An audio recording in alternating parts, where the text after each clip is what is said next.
आज का टॉपिक बहुत ही महत्वपूर्ण होने वाला है, लाभ और हानि, प्रॉफिट एंड लॉस।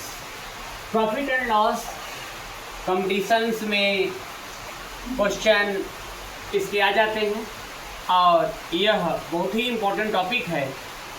आइए हम प्रॉफिट एंड लॉस के कुछ कंसेप्ट को समझें। क्रय मूल्य, जिसे हम बोलते हैं कॉस्ट प्राइस, जिस मूल्य पर कोई वस्तु खरीदी जाती है उसे क्रय मूल्य कहते हैं। जिस मूल्य पर कोई वस्तु खरीदी जाती है उसे हम क्रय मूल्य या कॉस्ट प्राइस कहते हैं। और विक्रय मूल्य, जिसे हम सेलिंग प्राइस कहते हैं, जिस मूल्य पर कोई वस्तु बेची जाती है उसे हम विक्रय मूल्य कहते हैं। इसका एक फॉर्मूला है, लाभ बराबर विक्रय मूल्य माइनस क्रय मूल्य, और हानि बराबर होता है क्रय मूल्य माइनस विक्रय मूल्य। आइए कुछ छोटे छोटे एग्जाम्पल्स को हम यहाँ पे देखें। यहाँ पे हम एक एग्जाम्पल को देख रहे हैं। पहला एग्जाम्पल है, राजू ने 5 रुपये का आम खरीद कर ₹8 का बेच दिया। राजू ने 5 रुपये का आम खरीद कर ₹8 का बेच दिया।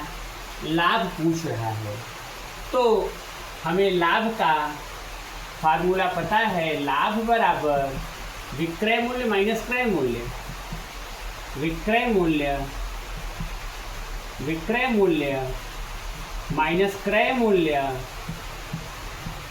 अब हम इसे क्या करेंगे, विक्रय मूल्य हमारा 8 है, 8 रुपये का बेचा और ख़रीदा था 5 रुपये का, तो हमें 3 रुपये का शुद्ध बेनिफिट हुआ, लाभ हुआ, प्रॉफिट हुआ। दूसरा सवाल हम देखते हैं, काजू ने ₹10 का पपीता खरीद कर ₹5 में बेच दिया, तो हानि पूछ रहे हैं। हानि का फार्मूला आप देख रहे हो, हानि बराबर क्रय मूल्य माइनस विक्रय मूल्य। अब क्रय मूल्य आपका है 10 रुपये का खरीदा है तो क्रय मूल्य हो गया। अब विक्रय मूल्य है 5 रुपये, तो 10 में से 5 घटा दीजिए, 5 रुपये जो है उसको हानि हुआ। 10 का वो खरीदा और 5 रुपये का बेच दिया तो उसे 5 रुपये का हानि हुआ।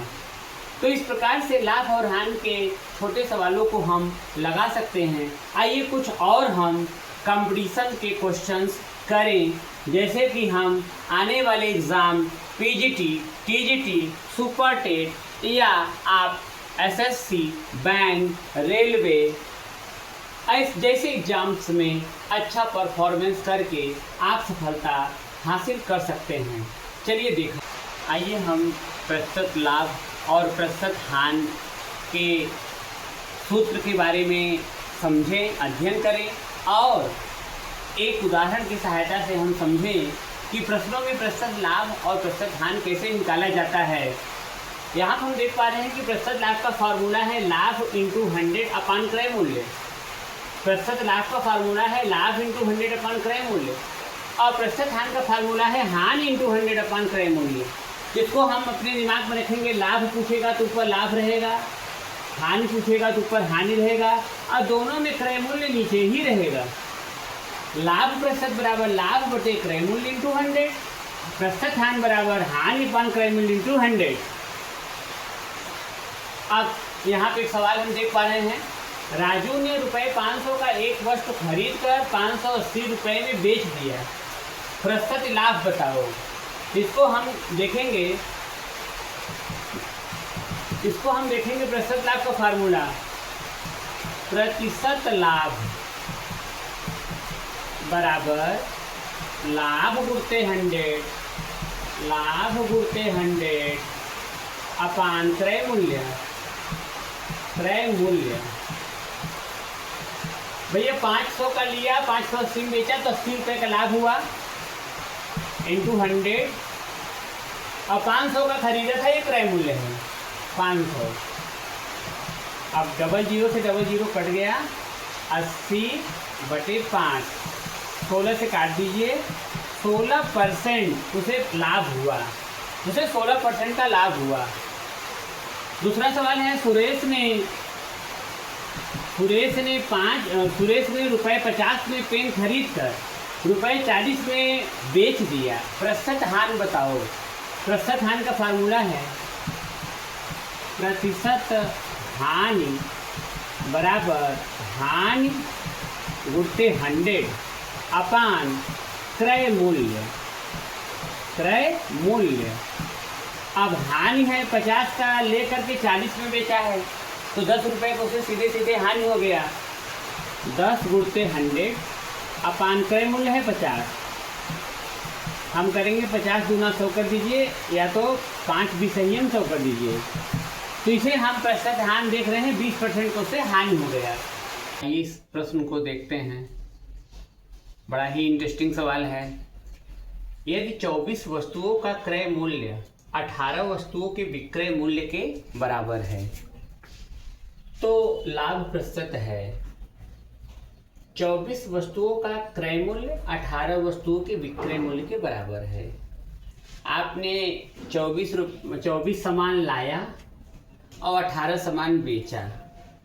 आप 24 सामान लाए हो, 18 सामान बेचे हो, इसमें आपको लाभ ही होगा। अब कैसे लाभ प्रतिशत निकलेगा, इसका हल देखते हैं। लाभ प्रतिशत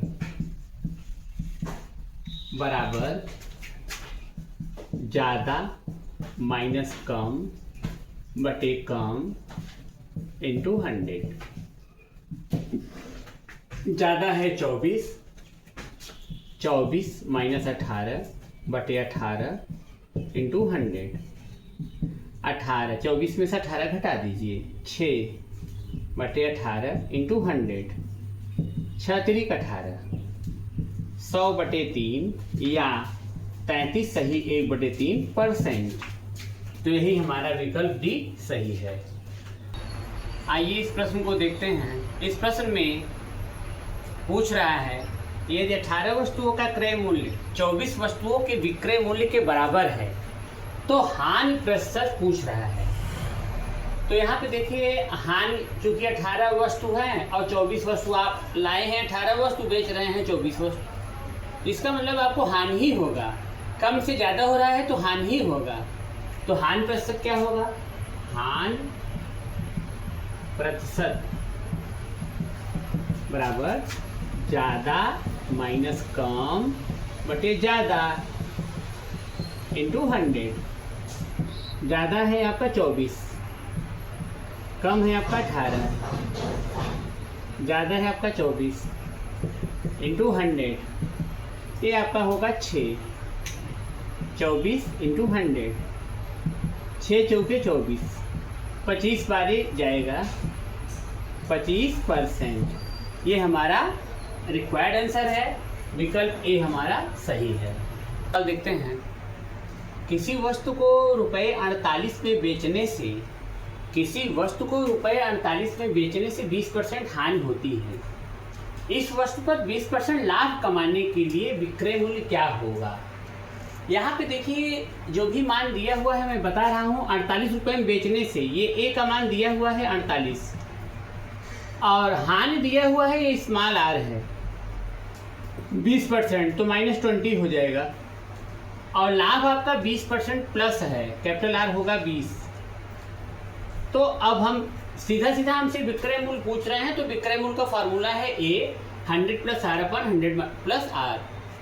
तो यहाँ पे हम डेटा को रख देंगे। ए का मान है 48, 100 प्लस आर का मान है 20 बटे 100। आर का मान है -20, चूँकि हानि है तो -20। 48 इंटू 120 बटे 80, ये कुछ कट जाएगा, इसको काट दीजिए 8। अब इसे हम काट देंगे 2 से। अब 12 × 72 रुपये। तो 72 रुपये जो है इसमें आपका विकल्प ए, विकल्प बी, विकल्प सी, विकल्प डी दिया हुआ है। इसमें आप 72 रुपये सीधा आपका आंसर है। ये सवाल हम जो देख पा रहे हैं, इस सवाल में लिखा हुआ है संतरों को 25 रुपये के 10 की दर से खरीद कर 25 रुपये 25 के 9 की दर से बेचा गया, प्रतिशत लाभ है। 10 रुपये 25 में 10 खरीदा और रुपये 25 पे 9 बेचा, तो हमसे प्रतिशत लाभ पूछ रहे हैं। तो इसमें भी बहुत सिंपल है इसका, देखिए कैसे होगा। प्रतिशत लाभ बराबर ज़्यादा माइनस कम बटे कम इंटू 100। ज़्यादा हमारे पास है 10 माइनस 9 बटे 9 इंटू 100।